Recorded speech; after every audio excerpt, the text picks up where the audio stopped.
Hey guys, இந்த வீடியோவில் நீங்கள் என்ன பார்க்க போகிறீங்கன்னா ஐசிசி T20 வேர்ல்ட் கப் 2024ஓட செமிஃபைனல்ஸ் மேட்ச் நம்பர் 2 ரெண்டாவது செமிஃபைனல். முதல் semifinal South Africa vs Afghanistan நடக்க போகுது. அது வந்து காலையில் நடக்கும். இது வந்து சாயங்காலம் நடக்க போகுது கைஸ். ஸோ இப்போ வந்து இந்தியா vs இங்கிலாந்து, இது வந்து 2022 மாதிரி தான். ஸோ நம்ம வந்து ரிவெஞ்ச் கொடுத்தா செம்மையாக இருக்கும். எதனால் ரிவெஞ்சுனா, இதே 2022ல் வந்துட்டு நம்மளை வந்து கதற விட்டாங்க, வாஷ் அவுட் பண்ணி ஜெயிச்சாங்க தான் சொல்லலாம் இங்கிலாந்து டீம். ரீசன் என்ன, ஒரு விக்கெட் கூட லூஸ் பண்ணாமல் ஜெயிச்சாங்க. அசால்ட்டாக சேஸ் பண்ணி முடிச்சிட்டாங்க மேட்ச்சே. ஸோ திருப்பி அது மாதிரி நடக்குமா? அப்பயும் கேப்டன் ரோஹித் சர்மா தான், இப்பயும் கேப்டன் ரோஹித் சர்மா.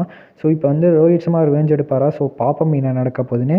ஸோ அப்போ வந்து கீ பவுலர்ஸ்லாம் நிறைய பேர் மிஸ் ஆனாங்க. ஸோ யார் அந்த பவுலர்ஸ், அதுதான் பார்ப்போம். பவுலர்ஸில் யார் மிஸ் பண்ணாங்க பார்த்தீங்கன்னா, 2022ல் பும்ராவும் ஜடேஜாவும் மெயினாக மிஸ்ஸிங் தான் சொல்லுவேன். ஏன்னா அந்த டைமில் செம்மையாக இன்ஜுரி ஆனதுனால தான், இந்த ரெண்டு மெயின் பவுலர்ஸ் இல்லாதனால தான் இங்கிலாந்து வந்து ஒரு விக்கெட் கூட லூஸ் பண்ணாமல் இருந்தாங்க. ஸோ இவங்க இருந்தாங்கன்னா எப்படியும் ட்ரபுள் பண்ணியிருப்பாங்க. பும்ரா மஸ்ட்டாக ட்ரபுள் பண்ணியிருப்பாங்க. ஸோ இந்த டைம் வந்து ட்ரபுள் பண்ண அதிக சான்சஸ் இருக்கும்.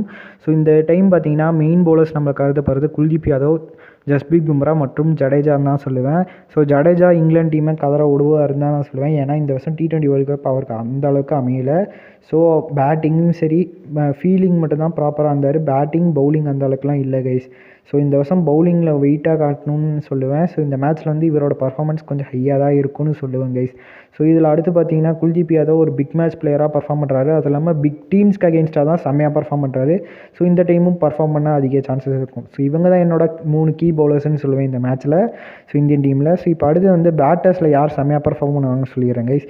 ஸோ ஃபஸ்ட் எடுத்தனே அவங்க நம்மளை எப்படி வாஷ் அவுட் பண்ணி எடுத்த மாதிரி நம்மளும் அதே மாதிரி ஒரு ரிவெஞ்ச் கொடுத்தா செம்மையாக இருக்கும். கோலி, ரோஹித் இவங்க பார்ட்னர்ஷிப்லேயே மேட்சை முடிச்சு வச்சுருந்தாங்கன்னா செம்மையாக இருக்கும். அதே 168 இருந்ததுன்னா இன்னும் ரொம்ப ஹைலைட்டாக இருக்கும்னு தான் சொல்லுவேன். ஸோ நம்ம ஆஸ்திரேலியாவுக்கே ரிவெஞ்ச் கொடுத்தாச்சு, இப்போ இங்கிலாந்துக்கு ரிவெஞ்ச் கொடுக்குற டைம் கைஸ். ஸோ எல்லோரும் இந்தியாவுக்கு சப்போர்ட் பண்ணுவோம், இந்தியா ஜெயிக்கும்னு. ஸோ இன்னொரு பேட்டரை பற்றி நான் சொல்லிடுறேன். இவரும் இங்கிலாந்துக்கு அகேன்ஸ்டாக செம்மையாக பர்ஃபார்ம் பண்ண வாய்ப்புகள் இருக்குது. அதுதான் ஸ்கை. ஏன்னா ஸ்கை இந்த வருஷம் டோர்னமெண்ட்டும் அந்தளவுக்கு டச்சில் இல்லைனாலும், ஃபஸ்ட்டு 2 மேட்ச் அந்தளவுக்கு டச்சில் இல்லைனாலும் அதுக்கப்புறம் வந்து ஃபார்முக்கு வந்தார், செம்மையாக ஆடியும் கொடுத்தாருன்னு சொல்லுவேன்.